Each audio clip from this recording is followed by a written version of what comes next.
All of us are here because our debaters need very little in the way of introduction.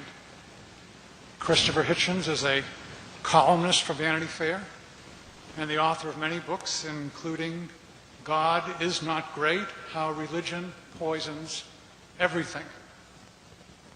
In a review of that book, Richard Dawkins praised the deadly accuracy of Hitchens' critique and offered this advice: if you are invited to debate with Christopher Hitchens, decline.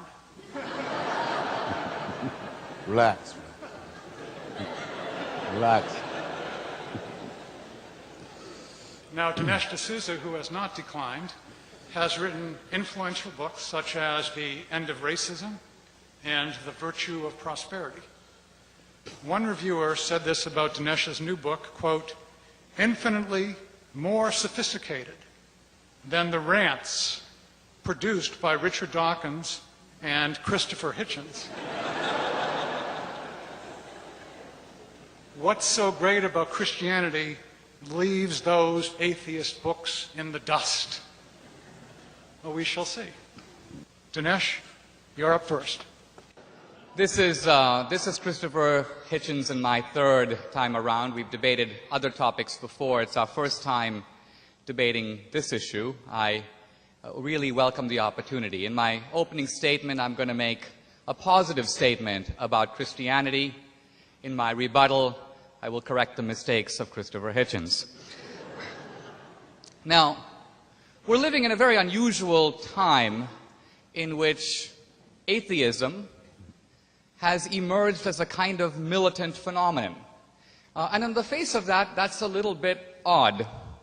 Because if you are an unbeliever, why be militant? I don't believe in unicorns, but I haven't written any books on the subject.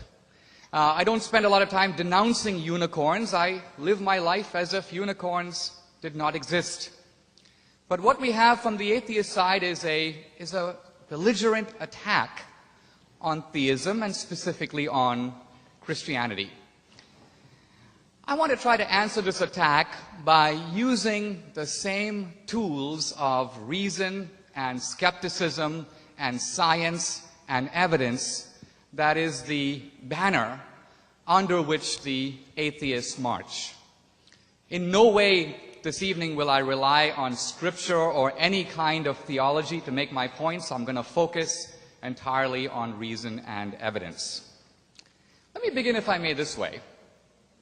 In reading through the various atheist books by Hitchens, Dawkins, Harris, and the others, if I were to make a list of the values that the atheists cherish the most, I would list values like the idea of individual dissent, the notion of personal dignity, the idea of equality, the equal dignity of men and women, an antipathy to oppression, inequality, and slavery, the idea of compassion as a social virtue. Now, what's interesting is that if you take a good look at this list, you realize that these values came into the world because of Christianity. How do we know that? Partly by looking outside of Western civilization, where we see that these things that we take for granted, there's a tsunami that devastates a place in Africa, all the Western, which is to say Christian nations, rush to help. Nobody else seems to. Something unique is going on that's internal to our civilization.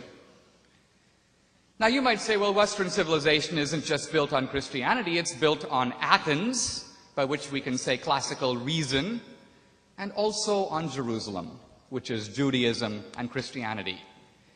And yet, if you look at the world of Athens, which is to say Greece and then pre-Christian Rome, you discover that those were civilizations that were based on slavery. They were civilizations where women were treated very badly. They were civilizations where human life didn't count for a whole lot. The Spartans notoriously would leave the feeble child on the hillside to see if it was still alive in the morning. And the great philosophers of Greece and Rome viewed these incidents with equanimity. They didn't think it was a big deal. It is only from Christianity that these things that had been uncontroversial for a long time become controversial for the first time. In Sam Harris's book, he tries to blame slavery on Christianity. But the reality is that if you look at history, slavery was a universal institution, practiced in every known culture. The Greeks and Romans had it, the Chinese had it, there was slavery in ancient India, American Indians had slavery long before Columbus got here. So it is Christianity that mobilized the first movement in the world to oppose slavery. First the Quakers and then the evangelical Christians took a theological idea that we are all equal in the eyes of God. An idea that, by the way, for some centuries was seen as a merely spiritual truth, and they gave it a political application. If we are all created equal in the eyes of God, no man has the right to rule another man without his consent. This idea became the moral engine of the anti-slavery movement both in Europe and in America. And this concept is not only the moral root of anti-slavery, it is also the basis of democracy. What's the premise of representative democracy? No man has the right to rule another without consent. And I want to turn for a moment to science, because one of the rallying cries of modern atheism is the supposed incompatibility between Christianity and science, an incompatibility rendered puzzling at the outset because if you make a list of the leading scientists of the West in the past 500 years, you find that the vast majority of them were not only theist, but specifically and devoutly Christian. This was true of Galileo, Copernicus, Kepler, Brahe, Priestley, Lavoisier. You can just go down the list all the way through Gassendi, Mersenne, Mendel. Some of these guys were monks. Like Mendel, Gassendi, and Mersenne were priests. So right away you have a puzzle. We have literary theorist Christopher Hitchens and biology major Sam Harris positing a supposed conflict that was not evident to the great scientists of the West, stretching from Kepler to Newton. I want to make perhaps a further point about this, though. Not only were these scientists Christian, not only did they see their work as revealing the divine handiwork in the universe, but I want to argue that modern science itself is based on three Christian assumptions that are at root metaphysical. Assumption number one, the universe as a whole is rational. The universe embodies rationality. Now, if you think about it, that's odd. It's pretty easy to say that my friend Bill is rational, or Christopher Hitchens is partially rational. It's another thing to say that matter and objects and planets embody a certain kind of rationale. They follow rational principles. Number two, the universe obeys laws that are comprehensible in the language of mathematics. Again, if you think about it, that's very strange. If I'm driving my car, I can follow laws. I see a stop sign, I come to a halt. How does matter obey laws? How does the electron know what to do? If we look at matter, it is unbelievably well behaved. It follows the laws of Newton's inverse square law. It obeys Einstein's laws. The point I'm trying to get at here is that this is a metaphysical proposition. A third one, the laws out there in nature are mirrored by the goings-on within our minds. We can apprehend and understand the laws. Very odd. Why should the goings-on within our head match the goings-on in the universe? Now, if you're a believer, you know why. God is believed to be omniscient, which is to say super-rational. He built the universe to embody rationality. God is a lawgiver, and the universe reflects His laws. We are made in God's image. We have a spark of the divine, so it's not surprising to the theist that you have this arrangement. But for the atheist, you can't take any of that for granted. This is faith-based science. A final point. We hear a great deal about how Christianity has been terrible for the world. The truth of it is, if you look at the casualties of Christianity, the Inquisition, the Crusades, the Salem witch trials. I read a book on the Salem witch trials. I had been educated to believe the Salem witch trials had killed thousands, or at the very least hundreds of people. I discovered that at the Salem witch trials, the number of people executed was in fact 18. The Inquisition, if you read Henry Kamin's book, the most authoritative study of the Inquisition, the Spanish Inquisition, over 300 years, killed 2,000 people. Now just try to compare that to the crimes inflicted by atheist regimes, not 500, not 1,000 years ago, but within our lifetime. If you look only at the big three, Stalin's Russia, Mao's China, the Nazi regime in Germany, you have within the space of 5 decades over 100 million casualties. So atheism, not religion, is responsible for the mass murders of history. I want to end by saying that I think Christianity has done a lot for the world. The world would be a lot worse if we didn't have it. I think even Christopher Hitchens, by the end of today, should be chanting, if only under his breath, "Thank God for Christianity."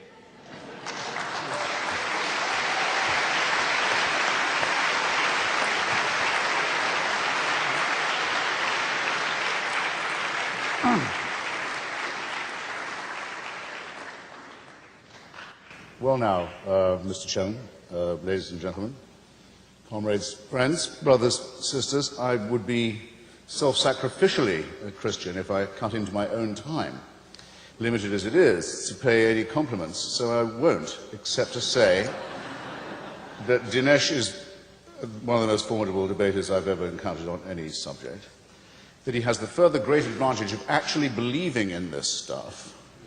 You try it. You go up and down the country, ask a Calvinist, does he really believe in Calvin's theory of predestination? Ask a Roman Catholic, do they really believe in the virgin birth? You get all kinds of Life of Brian evasions from them.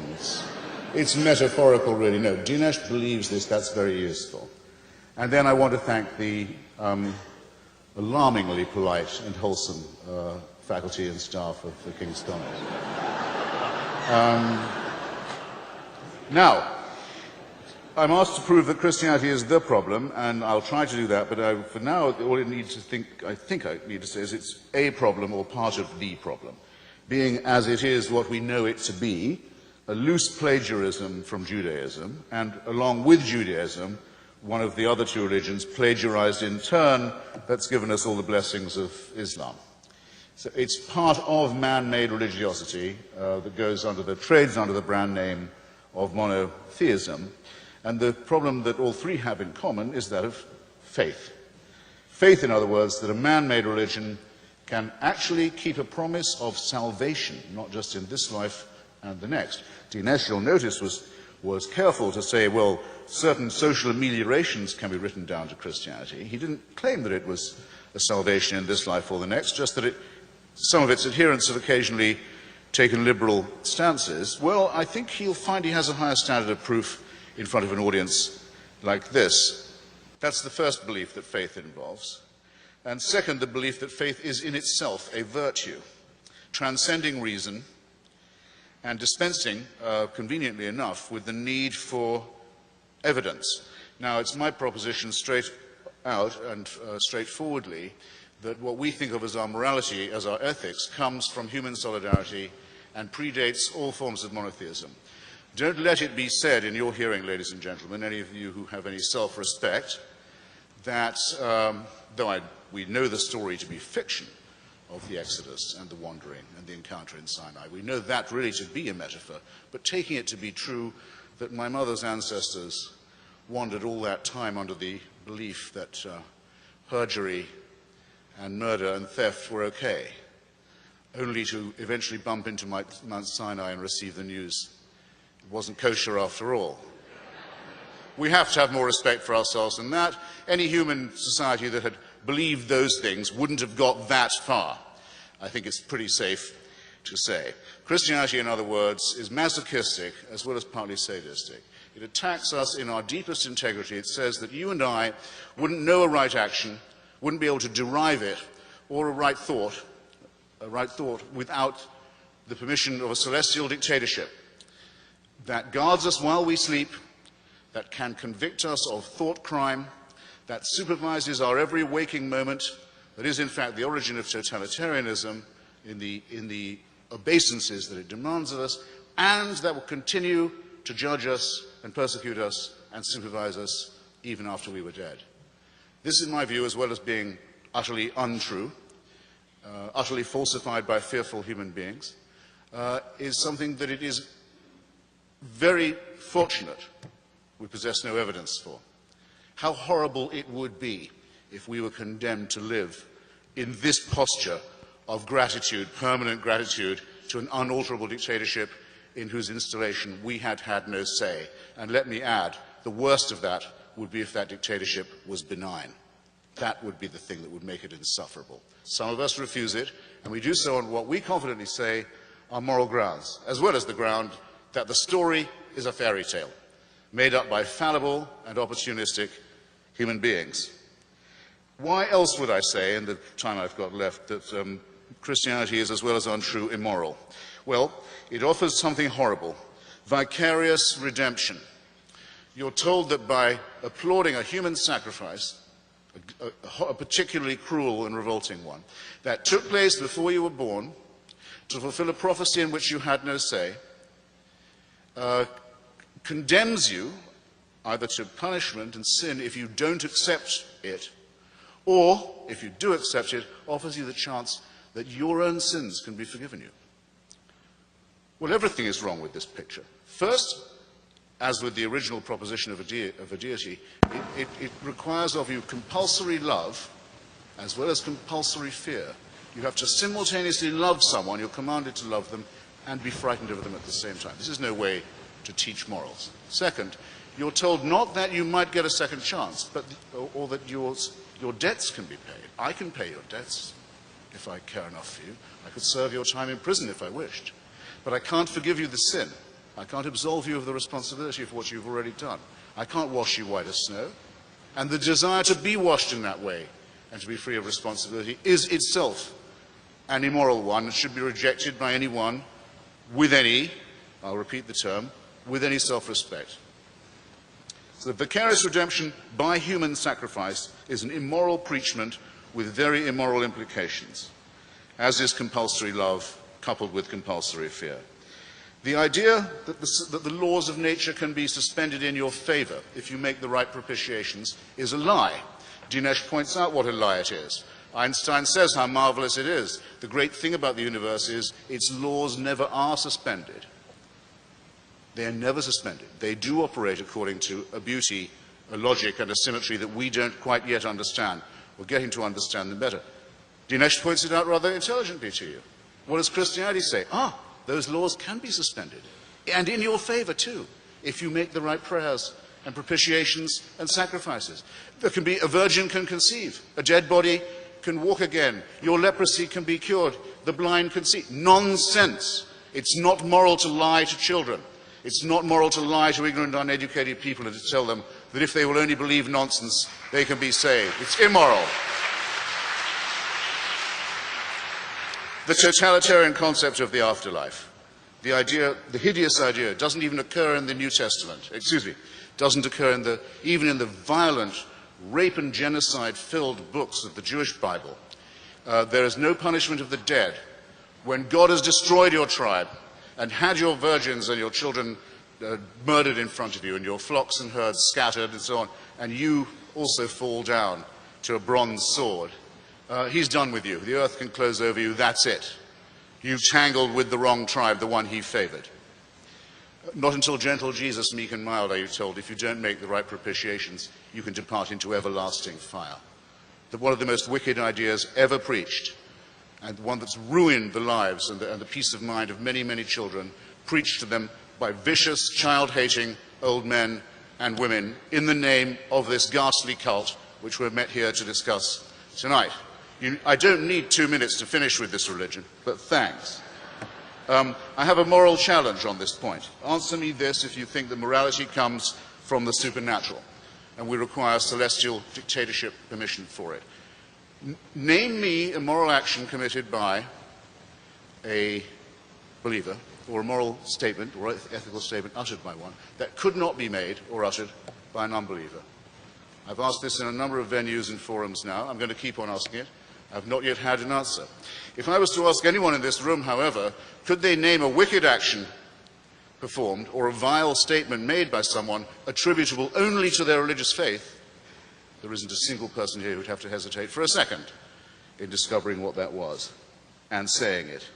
Why is it incompatible with knowledge and science? It's for this reason.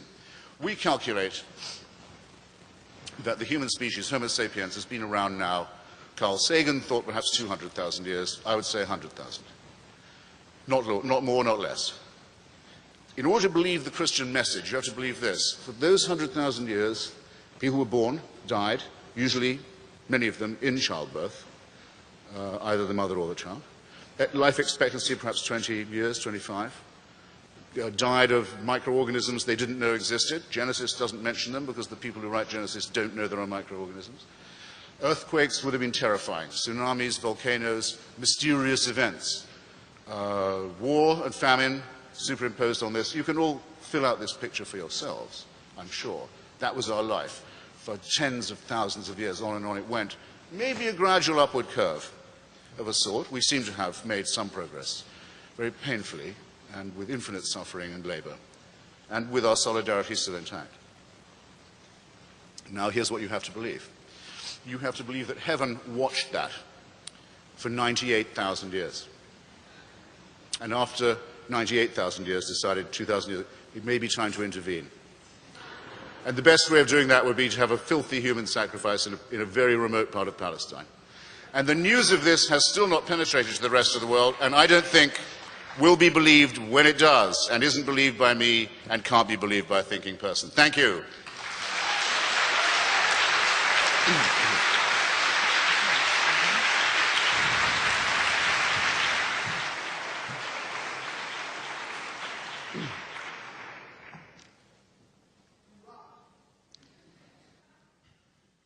Somewhat like the mosquito in the nudist colony, I'm trying to decide where to begin. I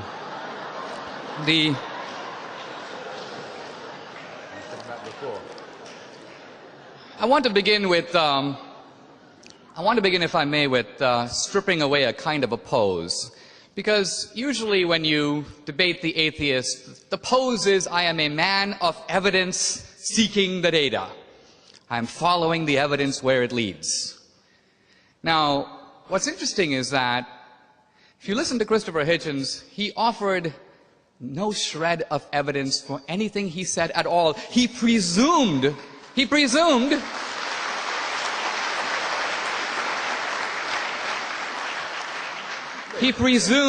that God does not exist. He presumed the Christians made it all up. He presumed, let's take one of his seemingly firmer presumptions. Scientific laws are inviolable.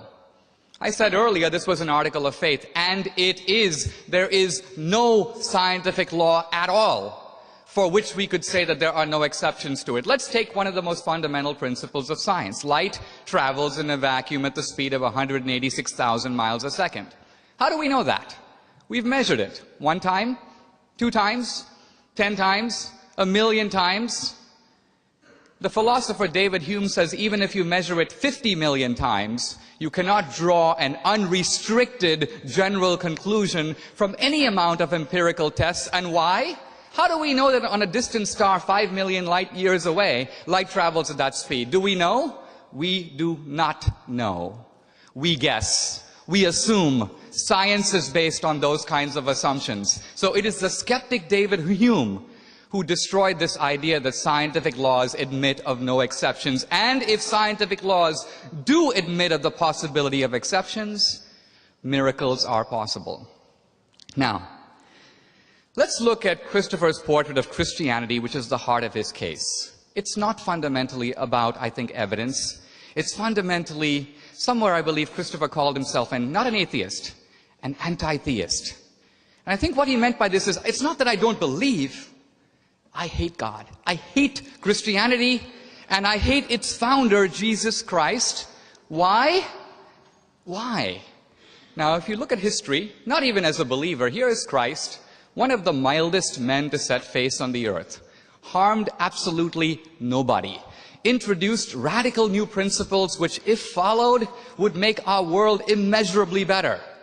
Don't just return an eye for an eye, forgive your enemies, turn the other cheek. As a counsel of personal decency and holiness, the power of forgiveness, these are the radical new ideas introduced by Christ.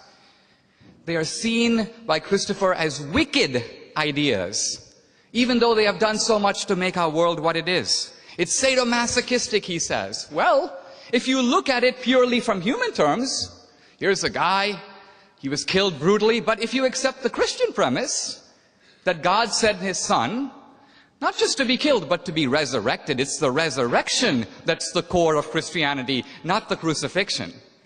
So it's not a sadomasochistic thing, it is a triumphant thing. And here I want to get to the core of all this. I want to read a quotation, if I may, from Christopher, and it's something he sort of said this evening. He says, "It would be horrible if it were true that we were designed and then created and then continually supervised throughout all our lives, waking and sleeping. It would be like living in celestial North Korea." Here I think we get an insight not only into the motive, of atheism, but also into the nature of God himself. And here's what I mean. The way the atheists portray it, God is meanly flinging the atheist into hell. Wrong. We hear from Christopher Hitchens, he doesn't want God. He's shutting himself out from God. He doesn't want heaven. He sees it as a form of abasement, a form of humiliation, a kind of unending parade with flowers in which he's going to be handing out garlands. He doesn't want it. In short, the gates of hell are locked from the inside. When the Bible says that salvation is a gift of God, many people think it means that God gives you the gift of salvation. No, that's not what it says. It doesn't say salvation is the gift from God. It says salvation is the gift of God. God is the gift. And there's no compulsion. We are free to accept him or to reject him. If we reject him, it is by our own choice, and God reluctantly gives us our wish. There's no sadomasochism in that. There is only free choice, the choice to reject God. Thank you.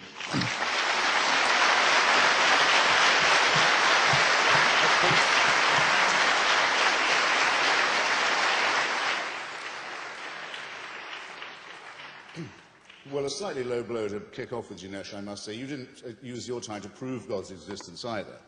I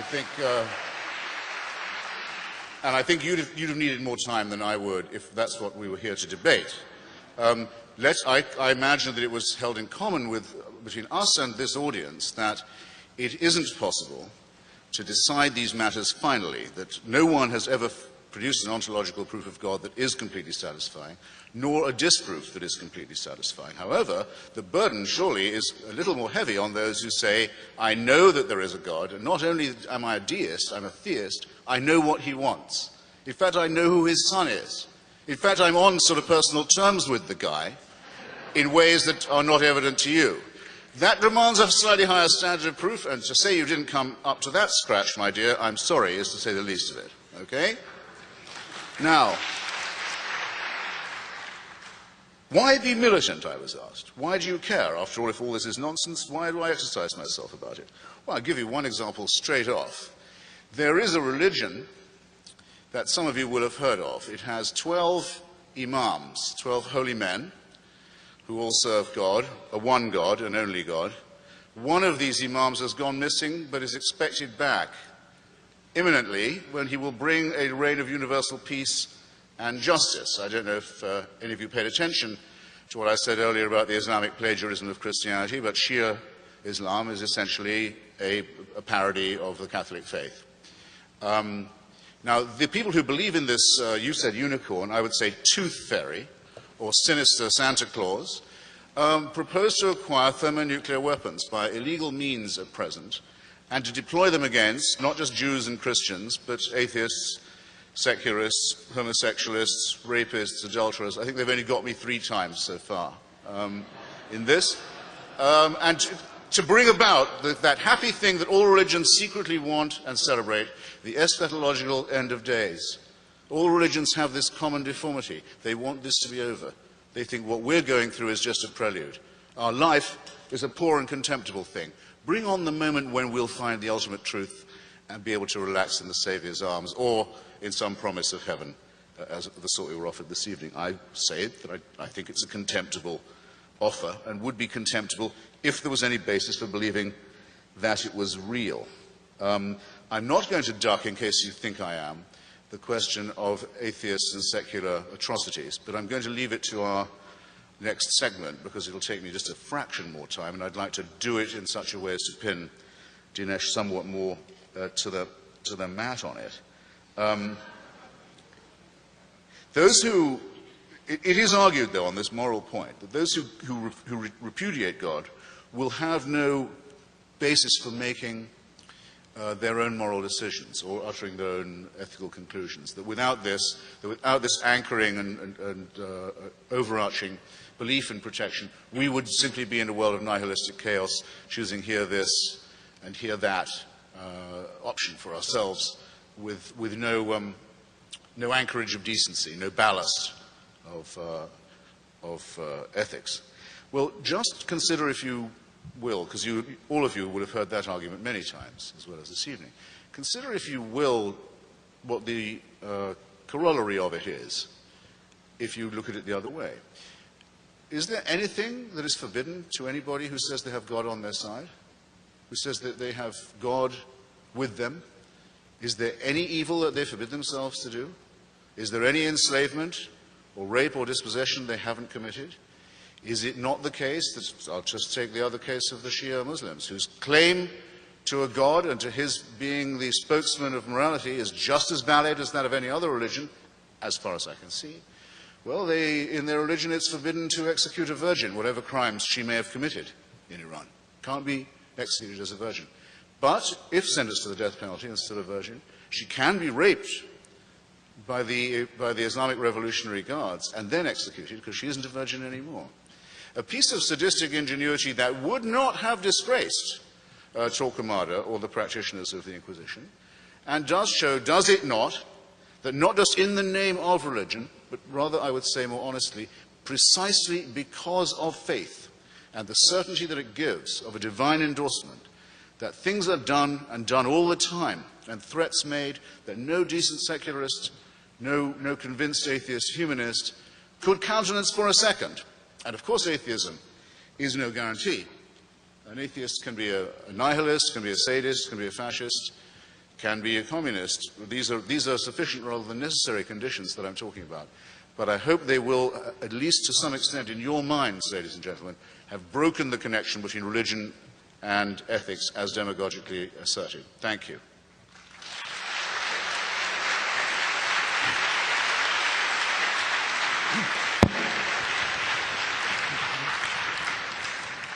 Yes, we'll now move to 15 minutes of cross-examination, with Dinesh getting the first question and the debaters going back and forth. Now, if you have a question that you'd like to ask the debaters, you may, in about 10 minutes or so, begin lining up over there.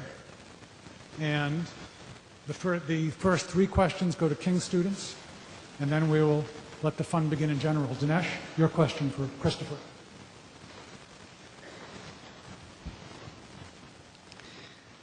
Could you name any scientific law whatsoever for which you have certain knowledge that there are no exceptions?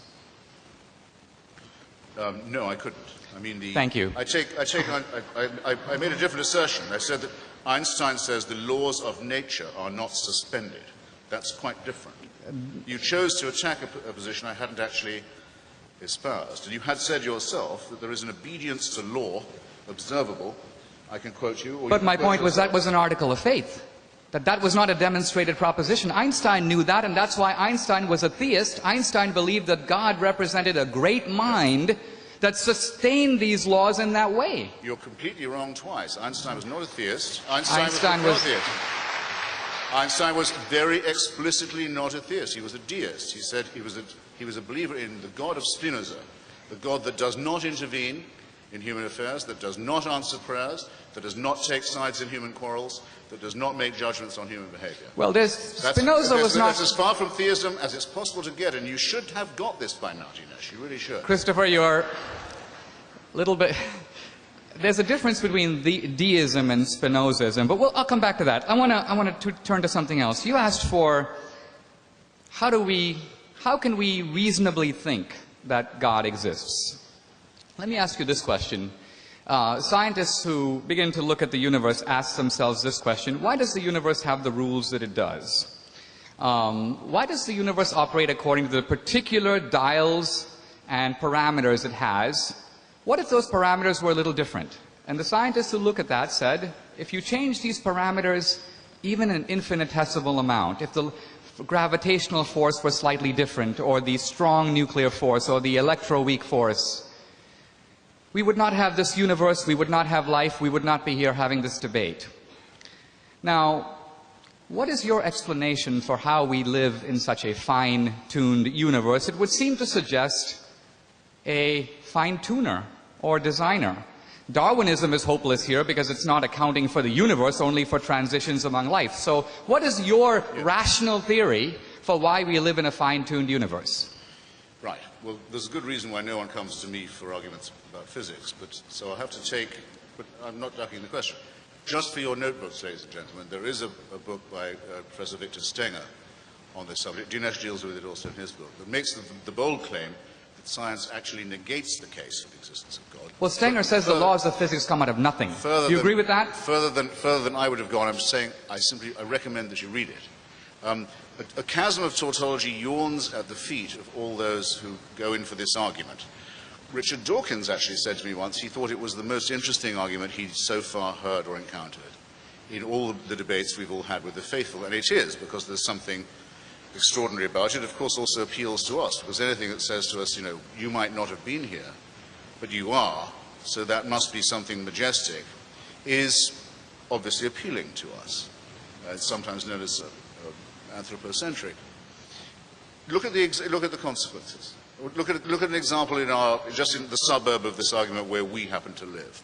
A tiny solar system on the very, very edge of the known universe, with a sun that is going to flare up in a while into a red dwarf, go out, having boiled us alive, on the only planet in its solar system that can support, or I think ever has supported, anything like life. Of the other planets, most of them are either or all of them, I should say, are either much too hot or much too cold. This is just in our hood, on our block, to support life. And that's true also of huge tracts of our own dear planet, which we happen to know, whatever argument we take about it.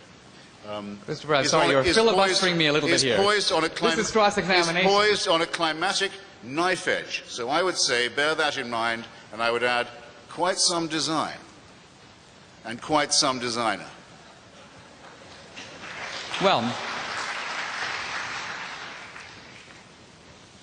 you said that... No, I thought it was my turn to ask a question. Yeah. Well, actually, I will forego my question to you if you'll re-ask your question to me about atheist tyrannies and massacres. And I won't take too much time on it. Otherwise I have to ask it to myself. I'd be willing to ask you those questions if you let it go in a cross-examination. Otherwise, I ask a question and you take up all the time. Well, no, that's why I was asking. That's why I was asking you if that condition would seem fair. I mean, I must answer the question which you have asked me in one of your contributions. Shall we leave it for a... Let me do it this way. How about if I put the ball in your court, you pose the questions to me on this topic, and we can go back and forth? All right, then. Okay. Okay. On this question, then, of atheists and secular dictatorships that I'm only just mentioning, has it ever struck you that the original totalitarian movement of the 20th century, the one that actually invented the term totalitarianism, popularized it, claimed it for itself, the movement of Mussolini, Franco, Salazar, the Ustasha in Croatia, Father Tiso in Slovakia, you'll see where I'm going with this now, was basically only another term for the Catholic right wing. There's nothing secular about fascism. If there had been, the Vatican would not have signed treaties and concordats with all of the movements and governments that fascism created. I don't think I need to waste very much more time on that. There's a big literature on it. The Church keeps on apologizing for this, as for its engagements with similar political movements and governments in Latin America after the Second World War, after the main battle against fascism was over. The German version of this is not the same. It's quite clear that Hitler disliked Christianity, though he never repudiated his Catholicism, praised the Church in Mein Kampf, asked for his birthday to be celebrated, which it was every year in every Catholic church in Germany by the order of the Vatican. And Christopher, my turn? Well, wait. Just in view of this, in view of the fact that not one person, according to Paul Johnson, Catholic historian known to you, I think has praised your work, up to 50% of the Waffen-SS were confessing Catholics, none of whom were ever threatened with excommunication for their activities. The only Nazi I know of to be excommunicated by the Roman Catholic Church was Joseph Goebbels. And do you want to know why that was? Do you want to guess? He married a Protestant. Magda Goebbels was a Protestant. The Church said, excuse me, we do have our standards. All right. This is not secularism, Dinesh, and it's quite false to say. And it's actually, there's an insinuation in it that I reject and resent. It's quite false to say that these are the outcomes of secular politics. Thank you. When I first came to America, Well, rather, wouldn't you say? It's supposed to be a question.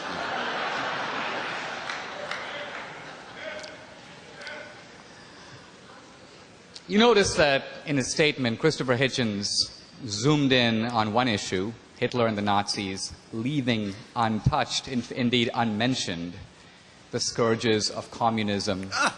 He didn't not only mention, hold on, don't jump in, it's my time. This is the atheist conception of fairness. We hug the public square completely to ourselves and drive all the religions out. Look.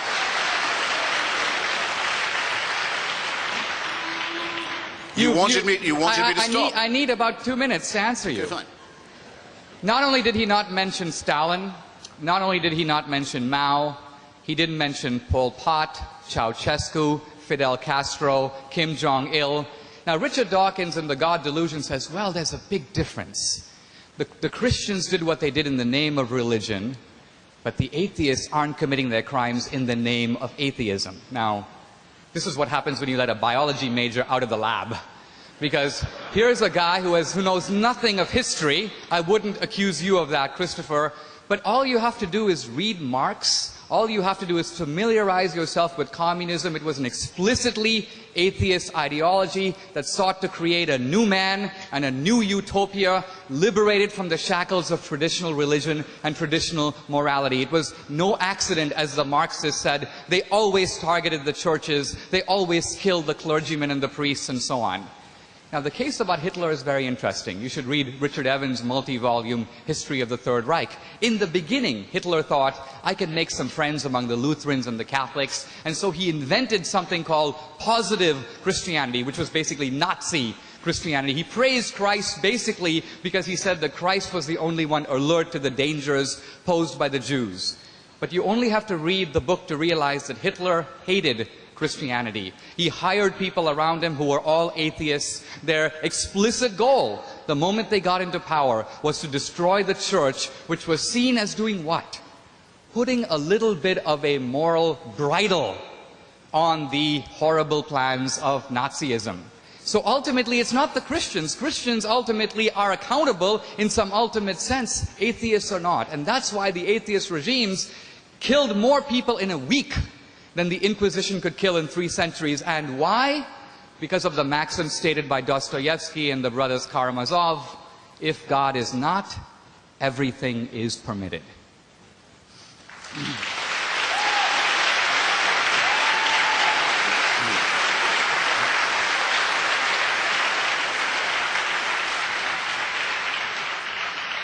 Again, Dinesh, I'm sorry, a slightly low blow. You said, look, when are you going to get through with your questions? So I politely stopped. And then you said, look at all the things you didn't mention in it, which I was just coming to. Now, by the way, I can prove that to anyone, and I'm a little sorry to have to point out to you, because you have the proof in your hands. There's a whole chapter of my book on this subject. that deals with Stalin and the rest of them. And you know that's true, even if the audience don't. Well, may I answer? This is not a question I'm going to duck. To the contrary, it's one I've insisted on taking up. Would that not be, I appeal to the fairness of the audience, is that not what I've been doing for the last 15 minutes? So don't accuse me of running from a question I'm trying to confront. Now, take Russia in 1917, which I think you want me to do. Is it not the case that for centuries, hundreds and hundreds of years, millions and millions of Russians have been told that the head of the state is something more than human? Not quite divine, but a little more than human. The head of the church, the Tsar, the little father of his people, and that from him all blessings come. And under this benign Christian rule, serfdom, the publication and circulation of the protocols of the elders of Zion, the original fabrication of anti-Semitism, many other similar delights are born. Well, you're Joseph Stalin. You inherit this situation. You shouldn't be in the dictatorship business, I submit, wouldn't you agree, if you can't take advantage of a huge reservoir of credulity and servility like that. It's ready-made for you. You can say, well, let's have a heresy hunt, and there'll be heretics, all right, and you have a show trial. An inquisition. You can say, let's have miracles. We'll claim we are responsible for miracles. Lysenko's biology purports to produce miraculous new harvests. We'll say that all blessings should be attributed to my benign rule. Everyone should thank me all the time and fear the permanent workings of the evil one against the happy state that we're trying to create. This is a simulacrum, very recognizable, of the relationship between Christian orthodoxy, feudalism, serfdom, and anti-Semitism. Now, I will take your challenge, Dinesh, when you point out to me a society that has degenerated into famine, disease, paranoia, torture, and mass murder because it has followed the precepts of Lucretius and Epicurus and Democritus and Spinoza and Thomas Paine and Thomas Jefferson and Albert Einstein. If you can do that, if you can point to me a society that erred and fell into horror by doing that, then we'll have a level playing field. Till then, you know perfectly well we don't have one, and you're trying to make it less fair still. Let me, if I may have the same time to answer. Right here we see the way in which there's a kind of inequality of measurement going on.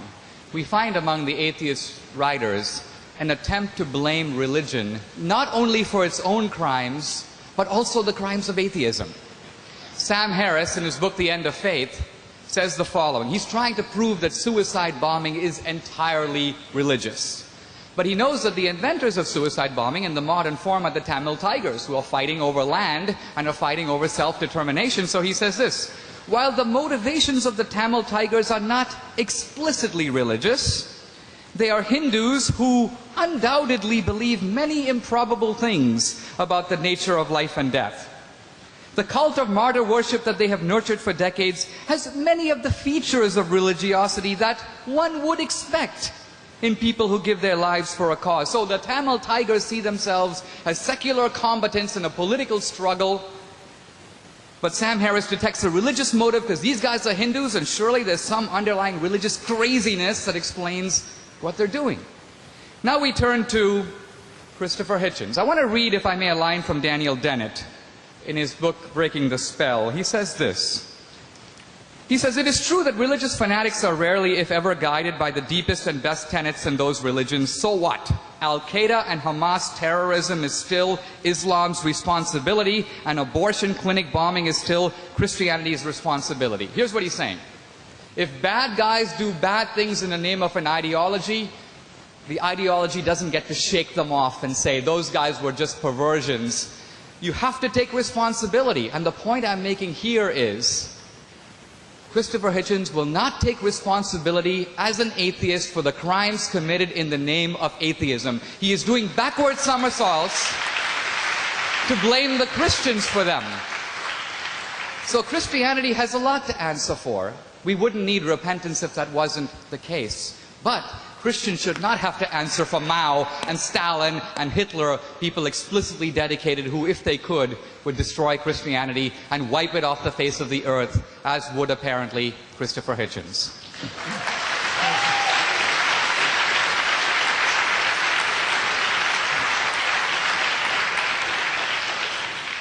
It's time to let questioners from the audience get in on the fun. First three questions, King's College students. Do we have a question? Mr. Hitchens, you mentioned that having a simultaneous love and fear of someone is no way to teach morals. Now, I don't know about your upbringing, but how do you propose that we teach any self-respecting, say, 2-year-old morals? 2-year-old. Or should we wait until they've developed a good sense of self-respect for themselves to learn morals on their own? I've actually seen 2-year-olds undergoing some of these dilemmas. In fact, it's an unbelievably vivid memory. It's not nice to think that your children must be evil or innately wicked. But there is a point where reason does enter. It's just a bit later than 2. You can't terrify them into doing it. You can sometimes bribe them into doing it by saying Santa Claus knows what they're doing. It has an almost magical effect. But even as you do a thing like that, you feel slightly cheap. In other words, this is going to be a problem for us, whether we are people of faith or not. But Christopher, isn't it true that in childhood, all learning is based on piety? And by that I mean, even if you were to teach somebody the law of gravity as a child, you would teach it to them to be received on faith. Later, they would subject it to critical scrutiny. I dare say I'm not going to disagree with you that the observable laws of gravity so why do you are not repudiated by any responsible parent. But perhaps, I don't know if either of you have noticed this, but you seem to regard, it's a revealing disclosure, of the role of religion to treat us as if we were infants. I said that when we are infants. That was my objection to it in the first place. Boo. I didn't say if we were infants, I said when we are infants. Look, I think there's a deeper point here. The atheists have kind of expected that as countries become more modern, more technological, religion would wither away. They figured out it's not going to happen. And so they've decided to focus on the schools. And so you find common themes in Dawkins' book, Harris's book, Hitchens' book. Why do parents have the right to inculcate religious values in the young? Shouldn't that be something that is taken over by the schools and done, you may say, in an atheist way? Or at least the schools are seen as deprogramming the religious beliefs that parents inculcate into children. I think that this is a little worrisome in a free society. The desire to detach children from the moral training of their parents, to turn it over to experts like Dawkins and Hitchens, whom I think you can see are not merely following the evidence where it leads, but have a certain visceral dislike. Have themselves an agenda no less fierce than that of any Christian parent.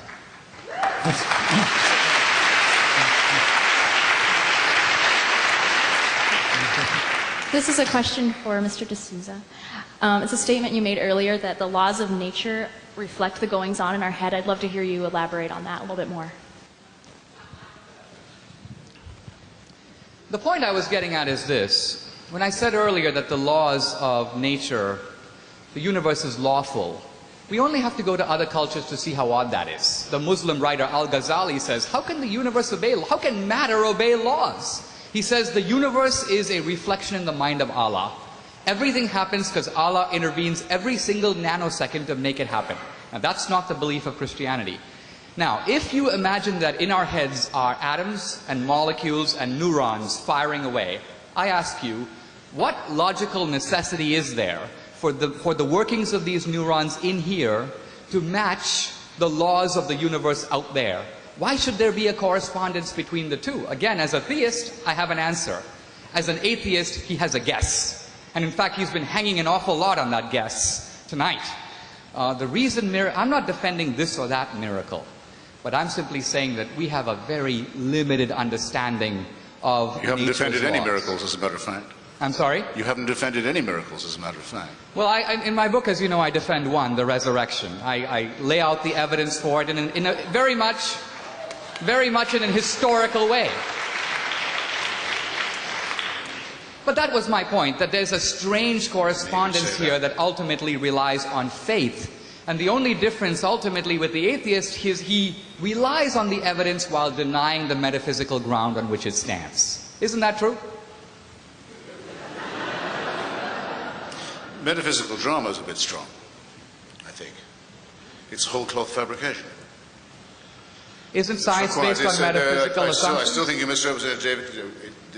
If you see something apparently involving suspension of the laws of nature, shall we say, the sun standing still so Joshua can win his battle, all right?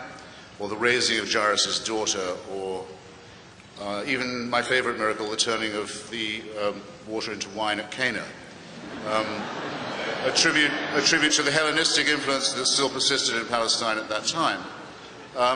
You still have to ask yourself the question, which is more probable, that the laws of physics or nature have been suspended, by the way, in my favor, or that I'm under a misapprehension? Everyone has to ask themselves that question. That's if they saw it themselves. If they take it as a report issued through and filtered through dozens of other non-eyewitnesses and corrupt texts down the years, then I would think anyone who says that they think of the resurrection as a historic fact is advertising a willingness to believe in absolutely anything. Let's have another question.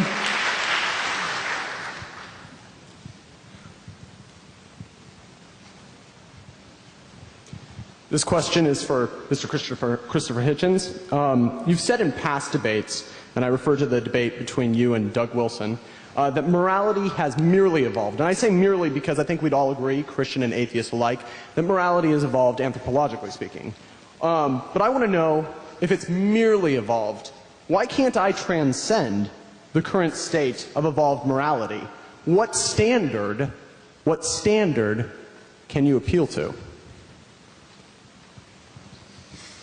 Well, look, evolved morality is because we're an evolved species, and because of our evolution, the lowly stamp of which, as Darwin so beautifully puts it, we bear, the fact that we are primates, an unarguable fact. Our prefrontal lobes are slightly too small. Our adrenal gland, though there's evidence that they're still evolving, which is, I think, heartening. You may have to be patient. It won't come in time for Tom Tancredo, but it is coming. And our adrenaline glands are too big. They produce more adrenaline than we need. And there are all kinds of other problems with our whole bearing and nature. Some people would like to call this original sin. It's certainly true we have some innate inbuilt design flaws. There isn't going to be any supernatural solution to this, and nor can it be supernaturally commanded to go away. As Fulk Greville says, you can't create people sick and then order them to be well. And that's what religion does. And it's because it makes impossible demands on people and insists they believe in possible things and obey laws that cannot actually be followed that I accuse it of totalitarianism, the essence of which is the combination of authority with caprice.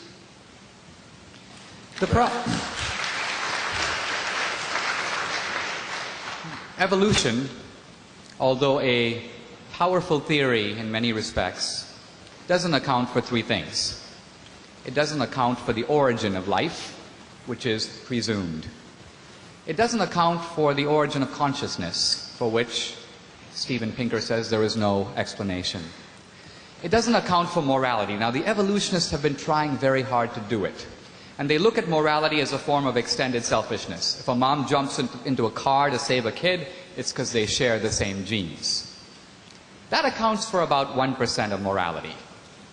But what about the morality that has no genetic benefit? I get up to offer an old lady a seat in a bus. I don't do it because tomorrow I hope I'll get her seat.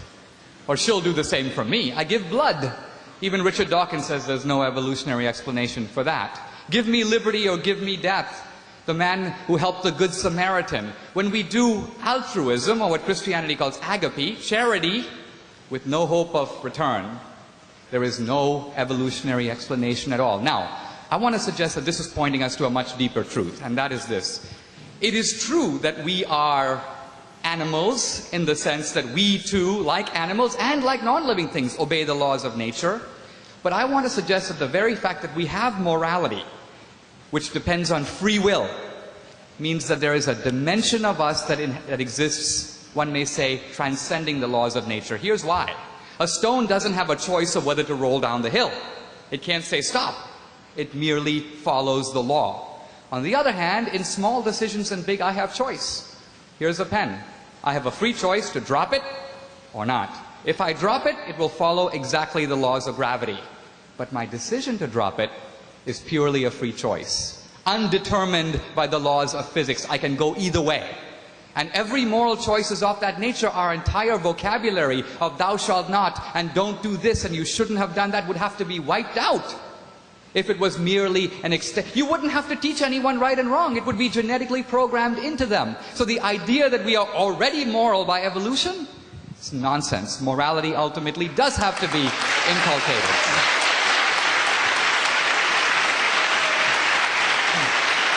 Next question, please. No, well, I think, I'm sorry, with your leave, that demands a little correction. First, just take the Good Samaritan. Since he was already known of by Jesus of Nazareth, assuming he ever existed, the man from Samaria, his good behavior can't be attributed to Christian teaching, can it, by definition?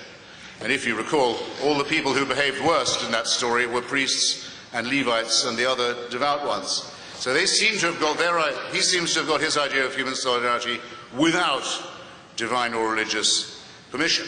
Christianity did not exist at the time. Anyone here who isn't a serf can say for themselves, yeah, were you taught that it might be a good thing to give blood? Was this inculcated into you? I can certainly say it wasn't into me. When I was a socialist, it was one of the things I was most proud of. I would go to give blood because we were proud of the fact that the British National Health Service never had to buy any. There was always enough. There were always enough people who would go and give a pint. Because why not? Why, by the way? They weren't giving one. I give a pint, I don't lose it. I regenerate it quite quickly. But someone gets one. Something in that gesture appeals to me. Christopher, I've done someone a good thing, and it hasn't cost me a sacrifice, and I don't have to act as if I've just done something incredibly virtuous and self-sacrificial and pious. And then, yes, as a matter of fact, I do have a very rare blood group, and one day I'm going to need some blood myself. And I hope enough other people are thinking about me in their way too. What supernatural or celestial permission is required for this, I ask you? And I will answer. Creates a mystery where none exists. I will answer. In many cultures, people don't give blood. In many cultures, this idea that you should give a part of yourself for some guy that you don't even know, there's an old Indian proverb, the tears of strangers are only water. The point I'm trying to get at is, it seems to me that on a personal level, you're right. No one maybe had to say to you, give blood, give blood, give blood. What you're missing is the fact that here you are, atheist Christopher Hitchens, educated and raised in a Christian culture, the culture of Christian Europe, where this idea of compassion, which was not there in the world before, Aristotle scorned it. Aristotle praised magnanimity, the superior man deigning to the inferior man, but not compassion in the sense of feeling for the other guy. It was Christ who invented that and brought it into the world. Now, you are parasitic on that. You are acting out those virtues, but you're refusing to pay debt or even acknowledge the Christian source of them. That, it seems to me, is a little ungrateful historically.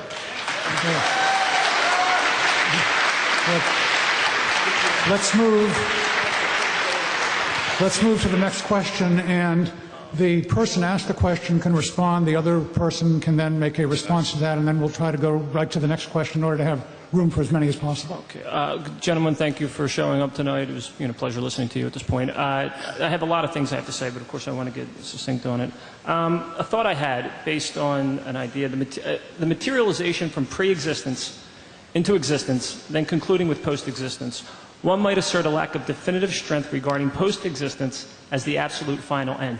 I just want to touch on the notion of what appears to be emerging from non-existence. And I understand that there's science saying that things have happened, and I'm really not in either one of your corners, I feel.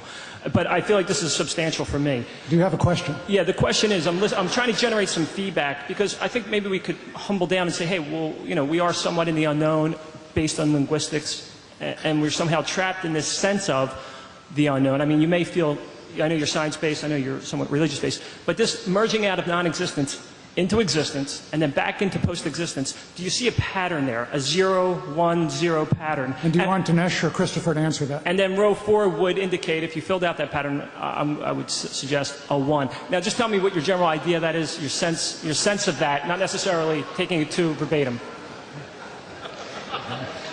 I think we should take that as a statement. I move we take that as a statement. That's fine. I don't know if it's unchristian to note, Next, but in fact. okay, Next. let's move on. Another.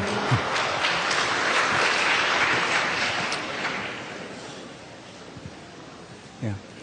Dr. Hitchens, I come from Tonga No, in the Professor South Hitchens, Pacific. please. Professor, before Christianity came, Tonga, Fiji, they have men for dinner. And in Tonga, it was a mess. My question is, let's say they did not come to the Pacific. What do you have to offer us as an atheist? What do you have to offer us? Well, should I ventriloquize the question? I'm not sure everybody heard it. The gentleman is from the island of Tonga, which is in the Pacific. Used to be a British Crown possession. I don't know if it still is. I'm certain that's how the Christians got there anyway, thanks to British imperialism. And he says that before the Christians came, people were freely dining off one another. This is a fair... In Fiji, yeah. I've heard the stories. It's often struck me as a tremendous problem. Why was no redemption ever sent to this island? Why did it go on? It reminds me of the question I closed by in my original statement. 98,000 years of human existence, and heaven watches with indifference. We're expected to believe 2,000 years ago intervenes by means of a human sacrifice in which all took part and which all must believe, and that's the salvation. And it's not offered to the Chinese, who at that stage can read and can write and can build boats and can have libraries and gunpowder and can spread an idea. No. It takes many thousands of years before, in a very weird form, it gets to China at all. There are parts of Borneo where people still practice cannibalism, where this message still hasn't spread. Now, this isn't a problem for me because I regard it as man-made. It isn't a problem for me. This is my answer because I regard it as man-made. The answer for you must be, unless you accuse humanism or secularism of advocating cannibalism, which it does not, is how come this design, this revelation, this redemption, this faith-based, and I should remind Dinesh earlier that my identification of the problem was precisely faith, the preference of that over reason and evidence. Why doesn't it seem to work? Why, whenever you ask, why is there so much suffering, misery, ignorance, backwardness, and barbarism? Why is that question unanswerable in the terms in which it's asked? You've just phrased it for Tonga and Fiji. I think Christopher is missing the force of the argument here, which is not simply that the Christians have been negligent in carrying this universal message, but that when Christianity came to the rest of the world, it brought new values into those cultures. One time I said to my grandfather, how come we are part of a tiny Christian minority in India? And he said, 2 words, the Portuguese Inquisition. Meaning that some very zealous missionaries, possibly accompanied with some bayonets, came to India and Christianized the Indians. I want to say 2 things about this, however. Even though that may have occurred at the beginning, you found in a very short time large numbers of Indians rushing to Christianity. And why? As I looked into this matter as I got a little bit older, I discovered that in the Indian caste system, you have 4 castes with the untouchables at the bottom, and if you're born an untouchable, you're finished. There's nowhere to go. You can't get out of it. Many of the people in the untouchable class were very attracted to Christianity because they saw it as affirming the idea of spiritual equality among persons. This was not immediately or even over a long time translated into complete political or social equality, but it meant something to say to somebody, you're not a nothing, you're not a dog, you are a human being, and that alone counts for a lot. What I'm trying to say, and I think what the gentleman here was trying to say, is that most of the world didn't have that. We didn't have it in Western civilization either. Christianity brought it in. Now, it imported some of it from Judaism, but Judaism was for the tribe. God instructs his chosen people. Christianity takes the idea and universalizes it. If you look at the rights that are stated in the UN Declaration of Human Rights, you notice something very interesting. You read those rights, they're universal rights? No. Virtually all of those rights are the specific legacy of Christianity. It's good that they're universalized because Christianity wanted from the beginning to universalize them. But they are not the shared rights recognized in all the cultures and practices, whether religious or non-religious, in other cultures. So I think we're seeing here from people who have experienced it. I don't care about those inquisitors who came a long time ago. I'm kind of grateful to them, although probably my ancestors would not have shared my enthusiasm. But they brought me into the orbit of Christianity and Western civilization, and the fact that I have the values that I do, the beliefs that I do, the respect for dignity, women, equality, and so on, is entirely the legacy of Christianity as it was exported, I'm sorry to say, Christopher, not by the British, but by the Portuguese. The British could have done a better job. Next question, please. The thing is, just a tiny thing. If you claim it for one, you have to claim it for all. It seems to me. It means that means you accept that yes, Hamas does a lot of good with social services. Yes, Louis Farrakhan gets black kids off drugs. Yes, the Mormons must have had a point, devout as they were, when they said black people didn't have souls, as they did until the 1970s. That everything attributable to religion must be attributable to it. You can't just pick and choose the bits that you like. The abolition of cannibalism is one thing. The Muslims say they abolished child sacrifice, but think of the things they also brought. And tell me if this doesn't show, what I've been arguing from the first, that it is a man-made institution, not a divinely appointed one, and that you get exactly the sort of coincidences you would expect from that. The world looks as it would look if there was no God. Next question, please. My question is for Mr. Hitchens. Sorry, keep getting them, but... That's all right. Movement, evolution, and change are hallmarks of human history. If religion poisons everything, as you claim, why haven't we just gotten rid of it and moved on? Well, I think that there are two reasons. I'll be quick, because I see when you ask. Religion caters to our egocentricity, to our sense of self-importance, as well as to our masochistic tendencies. I'll say what I mean by that. Religion teaches us that we're originally sinful, that we're sinners in the hands of an angry God. The Qur'an says we're made out of a clot of blood. The Bible says out of dust. That we're born evil, we're wicked, we should sprawl, we should grovel, we should be glad that someone who even cares to look after us at all. Be grateful. I think this is a disgusting attitude, but you won't, I think, fail to recognize that it's a very accurate picture of what's preached. But, worm as you are, cheer up. The universe is designed with you in mind. And God has a plan for you, and you alone. So to this terrible groveling is added a terrific arrogance as well. Thus you get the phenomenon of people like Mother Teresa, say, brushing past you and pushing you off the pavement, saying, sorry, out of my way, don't mind me, I'm just on errand for God. And they call this modesty. That's why it appeals. And the second reason why it appeals is, I don't know why this is, because I don't see what there is to fear in it. You're not going to know when you're dead. You're not going to know it. So there's nothing to be frightened of. But people are frightened of death. And the central lie of all religion is that there's a cure for this. And an exception will be made in your own case. An eternal life offered if you make the right propitiations and the right abjections. Well, I'm sorry.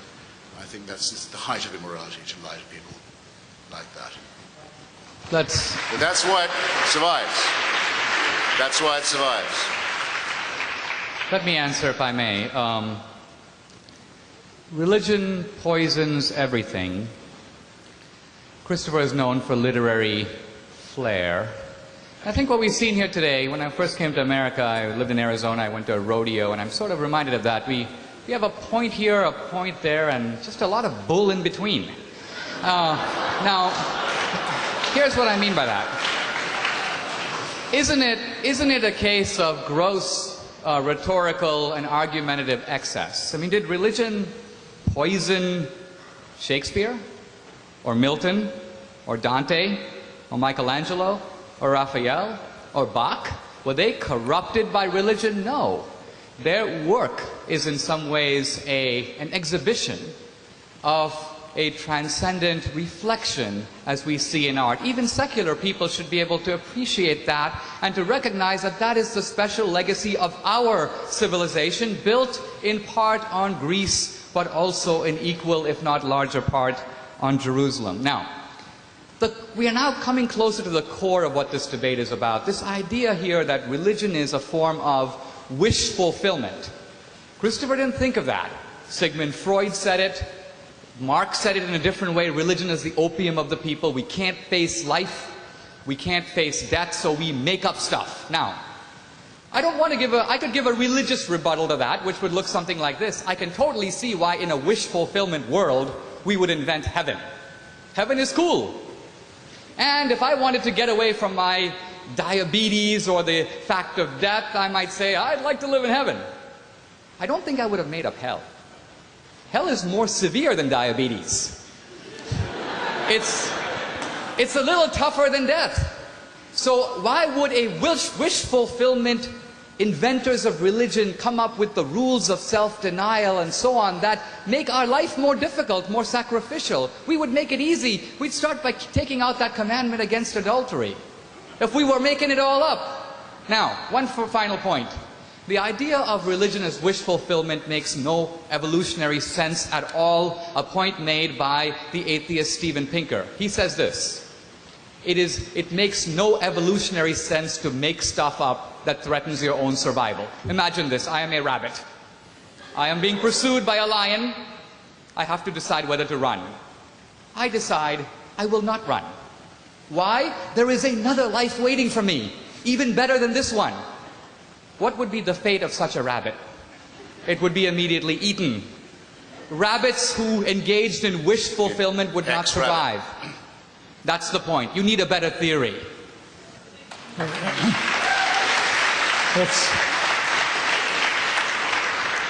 It's 9 o'clock, and normally we would move to concluding statements by our two debaters, but both of them before the debate told me they would waive those last statements in order to allow another question or two. So let's have another one.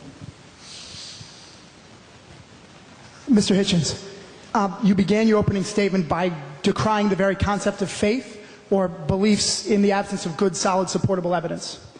There was an American psychologist named William James who was a great believer in faith. And he insisted that the wonderful contribution of Christianity was to allow us to make leaps of faith that the laws of science or even mere common sense would decry as completely unsupportable. It's unlike a man of faith. Can a completely rational mind have the courage to, for instance, take a leap of faith with a total stranger that could lead to friendship, or maybe even with a dire enemy in the hope that that might ultimately lead to peace? Well, I think you're confusing the leap of faith with a risk or a chance. The leap of faith, which I attribute to Kierkegaard, not to the varieties of religious experience, is what's necessary to get you across a gap where no evidence exists, and where some of the evidence may be to the contrary. And the problem with that, though I can see the will behind it, is that you can't make it just once and find yourself on the other side. Faith got me across this chasm. Now I'm safe. You have to keep on making it. You have to keep on going to church, sometimes several times a week, to assure yourself you're right to believe it in the first place. And it becomes morbid and ritualistic and irrational. And you're back where you started, on the wrong side of the chasm. Otherwise, this argument, we wouldn't be having this argument if Christianity had an answer to any of this, or any other religion either. In Christopher's book, he makes the argument, I think I've seen him quoted saying this too, that the absence of evidence is evidence of absence. If you don't see evidence for something, don't believe it. Now, I would suggest that in the empirical domain, in the world of human experience, that is a valid principle. It even applies to miracles. If someone came to me and said, my leg grew 3 feet last week, I would say, let's bring in the doctor with the measuring stick. Let's see if it actually happened. We are in the domain of verification. However, the non sequitur here is the following. There are many questions that are vital to our life because it would affect the way we live that are not in the empirical domain. Let's say I would ask you, is there life after death? Shakespeare says death is the undiscovered country. No one who's gone there has ever come back. certainly not in a natural. So here's the question. How would you subject that proposition to testing? What possible evidence are you looking for when it is not in the empirical domain? Christopher says automatically rejected out of hand, since there is no evidence, but there is no evidence in a domain where evidence is unavailable. So I would suggest that here we have the dogmatic atheism that, because it doesn't know, refuses to believe. Now, if you ask me, do I know? I would say, no, on this point I don't know either. The believer shares the agnosticism with the atheist, but the difference is the believer says, even though I don't know, I believe. Remember, the statement of belief is not a statement of knowledge. I know my brother. I wouldn't say I believe in my brother, I know the guy. The reason I say I believe is because I don't know. So what I'm saying is, why is it in any way more irrational for me to take a position on one side of an issue than for him to take the other side of the issue on which there is no empirical evidence on either side? I would submit it's a leap of faith for both of us. The only difference is I am leaping toward God, he's leaping against him.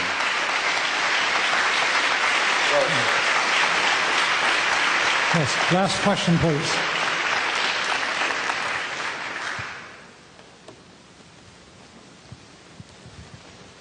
Thank you both. My question is for Christopher. I've heard you say in several debates that I've seen online that you do not deny the existence of either the transcendent or the numinous. And that's the language that you use. Yes. And I was just thinking, given your obvious antipathy towards religious belief and superstition, I think a lot of people come to religion and come to religious belief after having some sort of peak experience, either a transcendent experience, an experience of the numinous.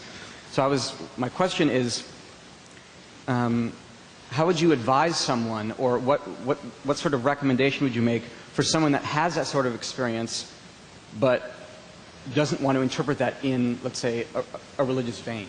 Because I think many people will turn to religion because they're so just profoundly disoriented after having like some sort of experience of transcendence. Okay, well, what I say, I'm very touched that you noticed it, is that the transcendent and the numinous, which I wouldn't trust anyone who didn't have as faculties, or faculties should be distinguished from the supernatural.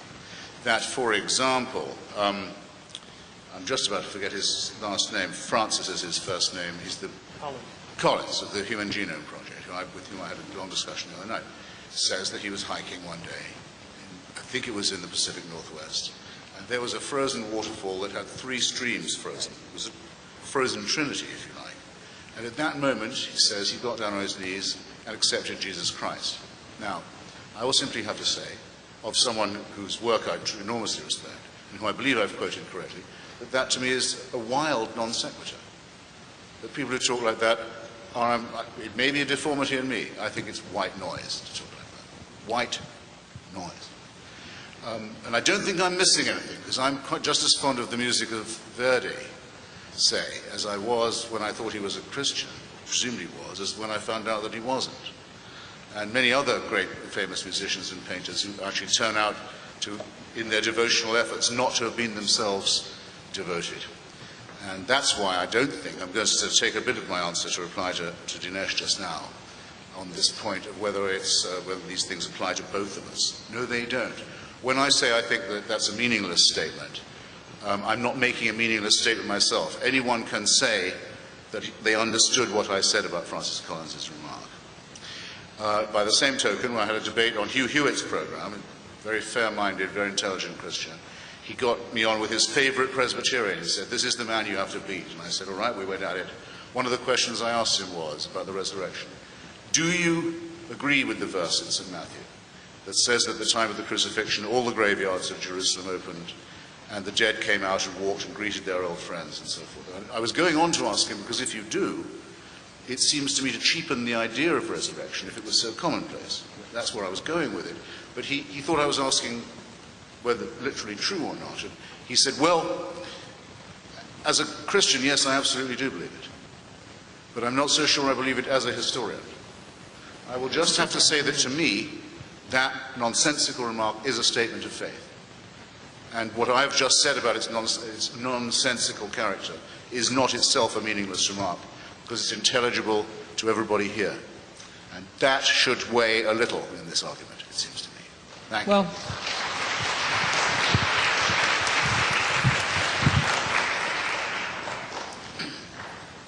I don't know what Francis Collins was getting at, but I can tell you a little bit about what Kepler was getting at. I think when you look at nature, you notice that there is enormous intelligence embodied in nature.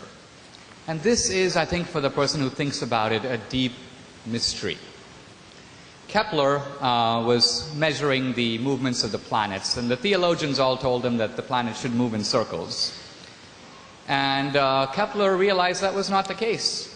But he said, I bet you, based on faith, that there is a divine plan for the motions of the planets that is far more ingenious, mathematical, symmetrical, and beautiful than anything you have thought up so far. And when he revealed Kepler's laws, he said, I found it. This is, if you will, God's plan for the universe. There's a deeper point we're getting at here. Earlier, Christopher said, what does Christianity do that's different? Why can't an atheist do the same? He's written a book denouncing Mother Teresa, somewhat irreverently called The Missionary Position. I do want to tell you a very brief story about this and then try to say why someone like Mother Teresa might be an object of such derision. Mother Teresa was in Calcutta, apparently hugging a leper, at which point an Indian walking by casually said to her, I wouldn't do that for all the money in the world. And she replied, I wouldn't either. I am doing it for the love of Christ. Oh, please. And gag me with this. The point I'm trying to get at here is, Yuck! I can see him champing at the bit, Saccharin. before I turn it over to you, I want to give an explanation for why he's champing at the bit. Religion makes moral demands on us, and Christianity asks that we move outside of ourselves and consider first the welfare of the other person. Now, this is ultimately a little bit of an annoying and an irritating and a difficult doctrine. Even Augustine prayed, make me chaste, O Lord, but not yet. The Christian feels this too. The atheist, I want to suggest, is chafing under the moral rules of Christianity. That's the concentration camp he's talking about.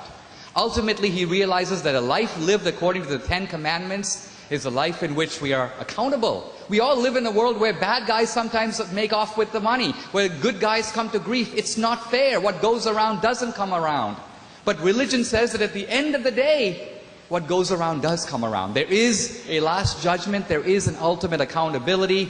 I would suggest that as human beings, we chafe under that. We hate the idea that our actions are ultimately accountable, that even the things that we do in private and in the dark are under scrutiny and are being recorded.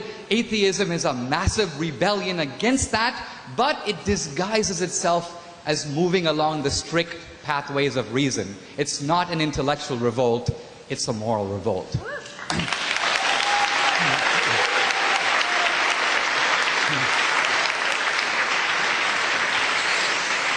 Good. We've been going at this for over 90 minutes now, and it's time to sadly cut it off.